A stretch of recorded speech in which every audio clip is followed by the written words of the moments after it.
School પુરુષાર્થની નામથી શરૂ કરી છે ને એટલું ભવ્ય દેખાય છે. એની ઉર્જા જે છે આપણે મનમાં બહુ નમન છે. બહુ અભિનંદન કરું છું આ છોકરાઓને સ્કૂલમાં. અમને ખબર છે સમનજી જે જોડાયેલી છું બહુ વર્ષ પહેલાંથી. સમનજીએ મને 2020 જ્યારે કોવિડ હતો ત્યારે કીધું કે આ સ્કૂલ છે, ત્યારે મને ખબર ના હતી કે આ સ્કૂલ કેવી છે અને શું છે. આજે જોઈને સાચે આશ્ચર્યચકિત થઈ ગઈ છું. ભીમસિંહભાઈજીને તો શું કહું, જે છે માણસ જે દેખાય છે આવા છે, શાંત કરવાનો માણસ. એની વિચારધારા, પ્રેરણાદાયક પ્રવૃત્તિઓ અને સકારાત્મક વાતાવરણ જોઈને હું ખરેખર બહુ આનંદ થઈ ગઈ છું. મને હમણાં જ્યારે મેં પહેલાં ભીમસિંહભાઈને ઓળખતી ન હતી, જ્યારે હું આજે પહેલી વાર મળી છું ગઈકાલે, પણ ખાઈ આવા છે પણ શું જ કરે છે. પણ આ જો સંસ્કાર તમને અહીંયા જોવા મળે છે ને.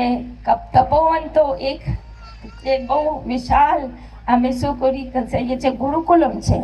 સાચે જ ગુરુકુલમ છે. અમારા મેમ્ફિસના ઘણા બધા અહીંયા આવ્યા હતા તો મને કહે છે ના બહુ સારું છે. મેં કીધું શું હશે, કે કુટિલ હશે કે.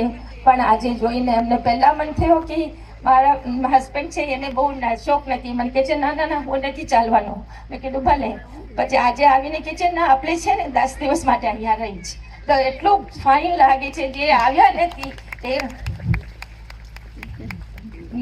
ને મારી બહેનોને હું બેંગ્લોરમાં, અમદાવાદમાં બધી જગ્યા વિડીયો મોકલાવું છું. તે કહે છે દીદી આ તો શું ભવ્ય છે, મારી જગ્યા છે, મને આવવાનું છે. મેં કીધું ભલે આવજે, સમનજી તને ક્યારે પણ આગમન કરશે. તો આ બહુ ને સૌથી વધારે બહુ ખુશી થઈ છે કે તપોવનની છોકરીઓ એટલી ક્યુટ ને એટલી પ્રેરણાદાયક, એના જે વિચાર છે, એની જે સંસ્કાર આપ્યા છે. સમનજી, ભીમસિંહભાઈ, પ્રિન્સિપલ, ટીચર્સ, તમને પ્રિન્સિપલને બહુ નમન. બહુ સારું કામ કરો છો. દક્ષાબેનને પણ એટલું ફાઇન કામ કરો છો. છોકરાઓને જોઈને બહુ ખુશ થઈ ગઈ છું. ને તપોવનમાં તો છોકરીઓ અમે ઉઠીએ નહીં એના પહેલાં કહે છે તમારે શું જોઈએ છે, શું નથી જોતું. મેં કહ્યું ભાઈ તમે પણ જરા વિશ્રામ કરો. પણ ના, કહે છે કે ના તમે જરાક શું કહો તો ખરા. તો આ સંસ્કાર તો બહુ મને દિલને છૂઈ ગયો છે. બહુ અનુમાદના. હવે સમનજીના વિષય. સમનજી આપને વંદના. સમનજી તો એક સાચે આધ્યાત્મિક સંત છે. એને જે ધારે છે એ કરી લે છે.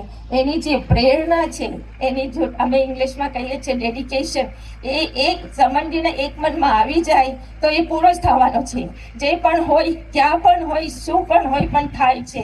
મેં એને જોડેથી અમે 30 વર્ષથી ઓળખીએ છું. તો પણ હવે મને ખબર પડી કે આજે એક બસની ખાલી વાત કરી એ થઈ ગયો પૂરો 2 મિનિટનું. કે વ્યસનજીભાઈએ કીધું કે ક્યારે કેટલા જોઈએ છે, શું જોઈએ છે, કે चलो लखावी दो. समनजी भाई आपकी वाणी में सचमुच में कुछ बहुत बड़ी ऊर्जा है. मैं आपको नमन करती हूँ.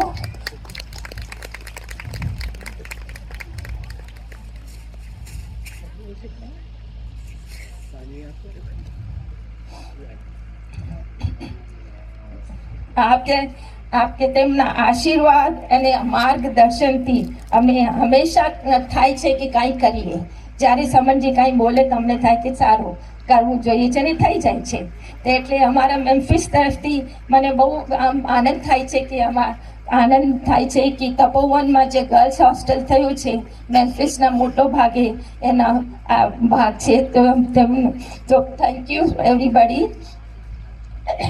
સોરી. અને આ ઉર્જા, તપોવન, પુરુષાર્થ, સબની ઉર્જા એટલી આનંદ થાય છે. તો